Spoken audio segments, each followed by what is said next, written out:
ಸ್ನೇಹಿತರೆ, ಇವತ್ತಿನ ವಿಡಿಯೋದಲ್ಲಿ ನಾವು ಭೀಮನ ಅಮಾವಾಸ್ಯೆ ಬಗ್ಗೆ ತಿಳ್ಕೊಳ್ಳೋಣ.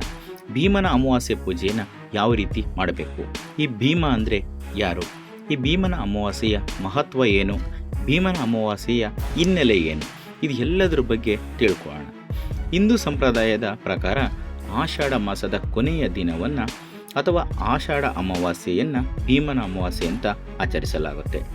ಈ ಅಮಾವಾಸ್ಯೆಯನ್ನು ಭೀಮನ ಅಮಾವಾಸ್ಯೆ, ಜ್ಯೋತಿರ್ಭೀಮೇಶ್ವರ ಅಮಾವಾಸ್ಯೆ ಅಥವಾ ಆಷಾಢ ಅಮಾವಾಸ್ಯೆ ಅಂತ ಕೂಡ ಕರೆಯಲಾಗುತ್ತೆ.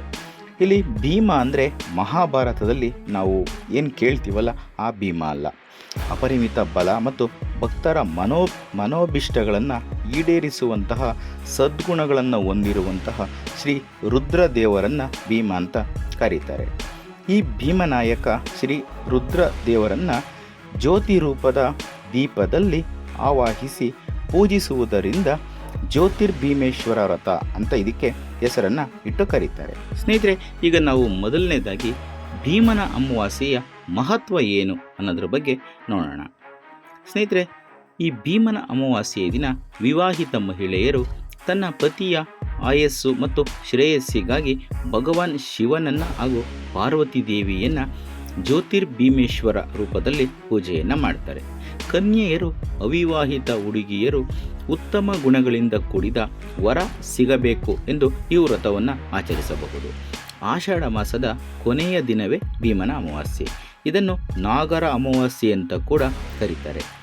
ಈ ದಿನದಂದು ಹೆಣ್ಣು ಮಕ್ಕಳು ಒಂದು ದಿನ ಉಪವಾಸ ಇದ್ದು ತಮ್ಮ ಪತಿ ಹಾಗೂ ಸಹೋದರರ ಆರೋಗ್ಯ ಮತ್ತು ಆಯುಷ್ಯಕ್ಕಾಗಿ ಶಿವ ಮತ್ತು ಪಾರ್ವತಿಯನ್ನು ಪ್ರಾರ್ಥಿಸುತ್ತಾರೆ. ಸ್ನೇಹಿತರೆ, ಈ ಭೀಮನ ಅಮಾವಾಸ್ಯೆಯ ಹಿನ್ನೆಲೆ ಏನು ಅಂತ ನೋಡೋಣ. ಪುರಾಣ ಕಥೆಯ ಪ್ರಕಾರ ಒಮ್ಮೆ ದಂಪತಿಗಳಿಬ್ಬರು ಕಾಶಿ ಯಾತ್ರೆಯನ್ನು ಮಾಡೋದಕ್ಕೆ ಬಯಸ್ತಾರೆ.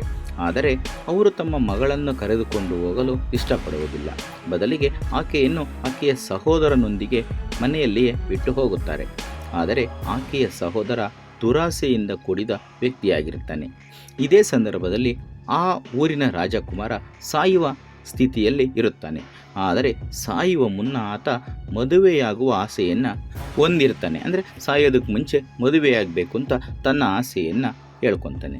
ರಾಜಕುಮಾರನ ಆಸೆಯನ್ನು ಈಡೇರಿಸೋದಕ್ಕೆ ಆತನ ತಂದೆ ಹೆಣ್ಣನ್ನು ಹುಡುಕೋದಕ್ಕೆ ಪ್ರಾರಂಭ ಮಾಡ್ತಾನೆ.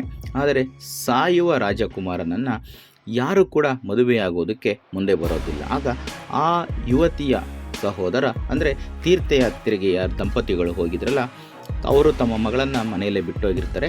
ಆಕೆಯ ಸಹೋದರ ಇರ್ತಾನಲ್ಲ, ಆತ ಏನು ಮಾಡ್ತಾನೆ, ಹಣದ ಆಸೆಗೋಸ್ಕರ ಸತ್ತ ರಾಜಕುಮಾರನೊಂದಿಗೆ, ಅಂದರೆ ಸಾಯೋ ಸ್ಥಿತಿಯಲ್ಲಿರುವಂತಹ ರಾಜಕುಮಾರನೊಂದಿಗೆ ತನ್ನ ಸಹೋದರಿಯ ಮದುವೆಯನ್ನು ಮಾಡಿಸ್ತಾನೆ. ಮದುವೆ ನಂತರ ರಾಜಕುಮಾರ ಸಾವನ್ನು ಅಪ್ತಾನೆ. ಈ ವೇಳೆ ರಾಜಕುಮಾರನ ಶವದ ಮುಂದೆ ಅಳುತ್ತಾ ಆ ಹುಡುಗಿ ತನ್ನ ತಂದೆ ತಾಯಿ ಮಾಡುತ್ತಿದ್ದಂತಹ ಭೀಮನ ಅಮಾವಾಸ್ಯೆ ವ್ರತವನ್ನು ಆಚರಿಸ್ತಾಳೆ. ಆಗ ಶಿವ ಮತ್ತು ಪಾರ್ವತಿ ಆಕೆಯ ಭಕ್ತಿ ಮತ್ತು ಪೂಜೆಗೆ ಮೆಚ್ಚಿ ಪ್ರತ್ಯಕ್ಷವಾಗಿ ನಿನಗೆ ಯಾವ ವರ ಬೇಕು ಅಂತ ಕೇಳ್ತಾರೆ. ಆಗ ಆ ಹುಡುಗಿ ಹೇಳ್ತಾಳೆ, ತನ್ನ ಗಂಡನನ್ನು ಬದುಕಿಸಿಕೊಟ್ಟು ನನ್ನ ಮುತ್ತೈದೆ ಭಾಗ್ಯವನ್ನು ಕಾಪಾಡಬೇಕು ಅಂತ ಕೇಳ್ಕೊತಾಳೆ. ಆಕೆಯ ಭಕ್ತಿಗೆ ಮೆಚ್ಚಿದ ಶಿವ ಮತ್ತು ಪಾರ್ವತಿ ಆಕೆಗೆ ಆಶೀರ್ವಾದವನ್ನು ಮಾಡ್ತಾರೆ. ಆಗ ರಾಜಕುಮಾರನಿಗೆ ಜೀವ ಬರುತ್ತೆ. ಅವಳು ರಾಜಕುಮಾರನೊಂದಿಗೆ ಸುಖಮಯವಾದಂತಹ ಜೀವನವನ್ನು ನಡೆಸ್ತಾಳೆ. ಪಾರ್ವತಿ ದೇವಿಯು ಸಮೃದ್ಧಿ, ಸಂತಾನ, ಪತಿವ್ರತೆ ಮತ್ತು ಶಕ್ತಿಯ ಸಂಕೇತ. ಹೀಗಾಗಿ ಈ ದಿನದಂದು ಹೆಣ್ಣು ಮಕ್ಕಳು ವ್ರತವನ್ನು ಕೈಗೊಂಡು ಶಿವ ಮತ್ತು ಪಾರ್ವತಿಯನ್ನು ಆರಾಧಿಸಿದರೆ ಅವರಿಗೆ ಉತ್ತಮನಾದ ಗಂಡ ಸಿಗುತ್ತಾನೆ. ಅದೇ ರೀತಿ ವಿವಾಹಿತ ಹೆಂಗಸರು ಗಂಡನಿಗೆ ದೀರ್ಘಾಯುಷ್ಯ, ಯಶಸ್ಸು ಹಾಗೂ ಸಂತೋಷವನ್ನು ಬಯಸಿ ಪೂಜೆಯನ್ನು ಮಾಡ್ತಾರೆ. ಮದುವೆಯಾಗದೇ ಇರುವ ಹೆಣ್ಣು ಮಕ್ಕಳು ತಮಗೆ ಉತ್ತಮವಾದಂತಹ ಗಂಡ ಸಿಗಬೇಕು, ತಮ್ಮ ಸಹೋದರನಿಗೆ ಒಳ್ಳೆಯದಾಗಬೇಕು ಅಂತ ಕೂಡ ಶಿವ ಪಾರ್ವತಿಯನ್ನು ಈ ದಿನದಂದು ಪೂಜೆಯನ್ನು ಮಾಡಬಹುದು. ಸ್ನೇಹಿತರೆ, ನಾವೀಗ ಪತಿಯ ಪಾದ ಪೂಜೆಯನ್ನು ಯಾವ ರೀತಿ ಮಾಡಬೇಕು ಅನ್ನೋದನ್ನು ನೋಡೋಣ.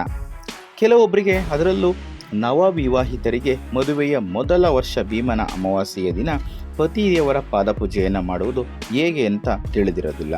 ಅಂತಹ ಸಂದರ್ಭದಲ್ಲಿ ನೀವು ನಿಮ್ಮ ಪತಿಯನ್ನು ಸರಿಯಾದ ವಿಧಾನಗಳ ಮೂಲಕ ಪೂಜೆ ಮಾಡಿದರೆ ನಿಮಗೆ ಫಲಗಳು ಪ್ರಾಪ್ತಿಯಾಗ್ತವೆ. ಅದನ್ನು ನೀವು ಯಾವ ರೀತಿ ಮಾಡಬೇಕಾಗುತ್ತೆ, ಯಾವ ವಿಧಾನವನ್ನು ಅನುಸರಿಸಿ ಮಾಡಿದ್ರೆ ತುಂಬ ಒಳ್ಳೆಯದು ಅನ್ನೋದ್ರ ಬಗ್ಗೆ ನಾನು ತಿಳಿಸ್ಕೊಡ್ತೀನಿ. ಎಲ್ಲೂ ಕೂಡ ಈ ವಿಡಿಯೋನ ಸ್ಕಿಪ್ ಮಾಡದೆ ನೋಡಿ. ಈ ಭೀಮನ ಅಮಾವಾಸ್ಯೆಯ ದಿನ ಮೊದಲು ಪತಿ ಪತ್ನಿಯರಿಬ್ಬರು ಶುದ್ಧರಾಗಿ ಸ್ನಾನವನ್ನು ಮಾಡಿ ಹೊಸ ಬಟ್ಟೆಯನ್ನು ಧರಿಸಬೇಕು. ಹತ್ತಿರದ ಶಿವ ದೇವಸ್ಥಾನಕ್ಕೆ ಭೇಟಿ ನೀಡಿ ದೇವರ ದರ್ಶನವನ್ನು ಪಡೆಯುವುದು ಒಳ್ಳೆಯದು. ಅದು ಸಾಧ್ಯವಾಗದೇ ಇದ್ದರೆ ಮನೆಯಲ್ಲಿಯೇ ದೇವರ ಪೂಜೆಯನ್ನು ಮಾಡಬಹುದು. ನಂತರ ಪತಿಯನ್ನು ಒಂದು ಮಣೆ ಅಥವಾ ಕುರ್ಚಿಯ ಮೇಲೆ ಕೂರಿಸಬೇಕು. ಅರಿಶಿನದ ದಾರವು ಇದ್ದರೆ ತುಂಬ ಉತ್ತಮ, ಅಥವಾ ಬಿಳಿಯ ದಾರವಿದ್ದರೆ ಅದಕ್ಕೆ ನೀವೇ 3 ಅಥವಾ 4 ಎಳೆಯನ್ನು ಮಾಡಿ ಅದಕ್ಕೆ ಮಧ್ಯಭಾಗದಲ್ಲಿ ಒಂದು ಸೇವಂತಿಗೆ ಹೂವನ್ನು ಕಟ್ಟಿ ಈ ದಾರಕ್ಕೆ 3 ಅಥವಾ 5 ಅಥವಾ 9 ಗಂಟುಗಳನ್ನು ಹಾಕಬೇಕು. ಪತಿ ಪತ್ನಿಯ ಬಲಗೈ ಮಣಿಕಟ್ಟಿನ ಮೇಲೆ, ಪತ್ನಿಯು ಪತಿಯ ಬಲಗೈ ಮಣಿಕಟ್ಟಿನ ಮೇಲೆ ಈ ದಾರವನ್ನು ಕಟ್ಟಬೇಕು. ಬಳಿಕ ಪತಿ ಪತ್ನಿಯ ಹಣೆಗೆ ಅರಿಶಿನ ಮತ್ತು ಕುಂಕುಮವನ್ನು ಇಟ್ಟು ಹೂವನ್ನು ಮುಡಿಸಬೇಕು. ನಂತರ ಒಂದು ತಟ್ಟೆಯನ್ನು ಮತ್ತು ಒಂದು ಬಿಂದಿಗೆ ನೀರನ್ನು ತೆಗೆದುಕೊಂಡು ಬಂದು ಪತಿಯ ಪಾದಗಳನ್ನು ಆ ತಟ್ಟೆಯಲ್ಲಿ ಇರಿಸಿ ನೀರಿನಿಂದ ಪತಿಯ ಪಾದಗಳನ್ನು ತೊಳೆಯಬೇಕು. ಇಲ್ಲಿ ಪತಿಯ ಪಾದಗಳು ತಟ್ಟೆಯಿಂದ ಹೊರಗೆ ಬರದಂತೆ ನೋಡ್ಕೋಬೇಕು. ಸ್ವಲ್ಪ ದೊಡ್ಡದಾದಂತಹ ತಟ್ಟೆಯನ್ನು ಇಟ್ಕೊಂಡಿದ್ರೆ ತುಂಬ ಒಳ್ಳೆಯದು. ಇಮ್ಮಡಿ ಕೂಡ ಒದ್ದೆಯಾಗುವ ರೀತಿಯಲ್ಲಿ ಪಾದವನ್ನು ಭಕ್ತಿಯಿಂದ ತೊಳೆಯಬೇಕು. ಪಾದ ತೊಳೆದ ನೀರನ್ನು ಹೊರಗೆ ಚೆಲ್ಲಿ ಅದೇ ತಟ್ಟೆಯಲ್ಲಿ ಮತ್ತೊಮ್ಮೆ ಪತಿಯ ಕಾಲುಗಳನ್ನು ಇರಿಸಿ ಪಾದಗಳಿಗೆ ಅರಿಶಿನ ಕುಂಕುಮವನ್ನು ಹಚ್ಚಿ ಹೂವನ್ನು ಇಡಬೇಕು. ಇದರ ನಂತರ ಊದುಗಡ್ಡಿಯನ್ನು ಬೆಳಗಿ ಕರ್ಪೂರದಿಂದ ಆರತಿಯನ್ನು ಮಾಡಿ ನಂತರ ಪತಿಯ ಹಣೆಗೆ ಕುಂಕುಮವನ್ನು ಇಡಬೇಕು. ಆರತಿಯ ಬಳಿಕ ಅಕ್ಷತೆಯನ್ನು ಪತಿಯ ಕೈಗೆ ಕೊಟ್ಟು ಅವರಿಂದ ಅಕ್ಷತೆಯನ್ನು ಹಾಕಿಸಿಕೊಂಡು ಆಶೀರ್ವಾದವನ್ನು ಪಡೆಯಬೇಕು. ಒಂದು ವೇಳೆ ಅಕ್ಷತೆ ಇಲ್ಲದಿದ್ದರೆ ಅಕ್ಕಿಗೆ ಅರಿಶಿನ ಕುಂಕುಮ ಮತ್ತು ತೆಂಗಿನ ಎಣ್ಣೆಯನ್ನು ಹಾಕಿ ಮಿಶ್ರಣ ಮಾಡಿಕೊಂಡು ಅಕ್ಷತೆಯನ್ನು ಸಿದ್ಧ ಮಾಡ್ಕೋಬೇಕು. ನಂತರ ಪತಿಗೆ ದೃಷ್ಟಿಯನ್ನು ತೆಗೆಯುವುದಕ್ಕಾಗಿ ಒಂದು ಚಿಕ್ಕ ತಟ್ಟೆಯಲ್ಲಿ ದೀಪವನ್ನು ತೆಗೆದುಕೊಂಡು ಆ ತಟ್ಟೆಯಲ್ಲಿ ಇಟ್ಕೋಬೇಕು. ತಟ್ಟೆಯಲ್ಲಿ ದೀಪಗಳನ್ನು ಇಡುವ ಮುನ್ನ ಅದೇ ತಟ್ಟೆಯಲ್ಲಿ ಸ್ವಲ್ಪ ನೀರು, ಅರಿಶಿನ, ಕುಂಕುಮ ಮತ್ತು ಸುಣ್ಣವನ್ನು ಬೆರೆಸಿ ನೀರನ್ನು ಕೆಂಪಾಗಿ ಮಾಡಿಕೊಳ್ಳಬೇಕು. ಕೆಂಪು ನೀರನ್ನು ತಯಾರು ಮಾಡ್ಕೋಬೇಕು. ಇದರಿಂದ ಪತಿಗೆ 3 ಬಾರಿ ದೃಷ್ಟಿಯನ್ನು ತೆಗೆಯಬೇಕು ಹಾಗೂ ಪತಿಯ ಬಲ ಹುಬ್ಬಿನ ಮೇಲೆ ಕೆಂಪು ನೀರಿನ ತಿಲಕವನ್ನು ಇಡಬೇಕು ಮತ್ತು 2 ದೀಪದಲ್ಲಿ 1 ದೀಪವನ್ನು ಆರಿಸಿ ಆ ಬತ್ತಿಯಲ್ಲಿರುವ ಕಪ್ಪನ್ನು ಪತಿಯ ಹುಬ್ಬಿಗೆ ಇಡಬೇಕು. ನಂತರ ನೀರನ್ನು ಹೊರಗೆ ಚೆಲ್ಲಬೇಕು.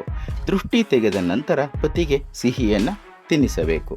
ಈ ಸಮಯದಲ್ಲಿ ಸಾಧ್ಯವಾದರೆ ಪತಿಯು ತನ್ನ ಪತ್ನಿಗೆ ಯಾವುದಾದರೂ ಒಂದು ಉಡುಗೊರೆಯನ್ನು ನೀಡಿ ಖುಷಿಪಡಿಸಬಹುದು, ಆಶೀರ್ವಾದವನ್ನು ಮಾಡಬಹುದು.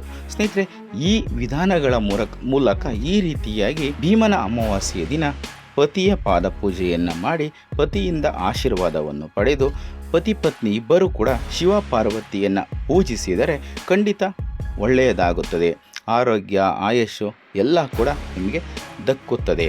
ಯಾವುದೇ ರೀತಿ ಪೂಜೆಗಳನ್ನ ಮಾಡಿದ್ರೂ ಕೂಡ ಆ ವಿಧಿವಿಧಾನಗಳ ಮೂಲಕ ಅನುಸರಿಸುವುದು ತುಂಬಾ ಒಳ್ಳೆಯದು. ನಮ್ಮ ಸಂಪ್ರದಾಯದಲ್ಲಿ ತುಂಬ ಹೆಣ್ಣು ಮಕ್ಕಳು ಈ ಒಂದು ಪೂಜೆಯನ್ನು ಶ್ರದ್ಧಾ ಭಕ್ತಿಯಿಂದ ಆಚರಣೆ ಮಾಡ್ತಾರೆ.